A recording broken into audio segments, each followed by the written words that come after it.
రాగలిగాం, ఇక్కడ దాకా మేము రాగలిగాం. ఇక్కడ కూర్చున్నా కానీ మీరు అస్సలు ఏం అనుకోవద్దు, మేము అక్కడ కూడా కూర్చుంటాం. కానీ మీకోసం ఎందుకు వచ్చాము ఇక్కడ దాకా? ఇలా ఉండకూడదు, ఇక్కడ ఉండకూడదు, మీరు ఎట్లా ఉండకూడదు. అది అలా ఉండకూడదు.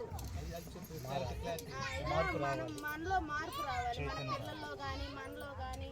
మనం పుట్టే ఇంకా తరాలు ఇంకా ఉన్నాయి, మనలాగా వాళ్ళు కాకూడదు. అందుకని చెప్పి మేము ముందుకు వచ్చామన్నమాట. మీకు ఏదన్నా సమస్య ఉన్నా కానీ ఏదన్నా ఉన్నా కానీ మాలో ఒకరుగా మీలో మేము ఉండటానికి వచ్చాం. మేమందరం ఒకటే. ఇప్పుడు మీరు అట్లా, మేము కూడా అలాగే, మేమే ఒకటే. యానాదులు ఈ రీజియన్లో.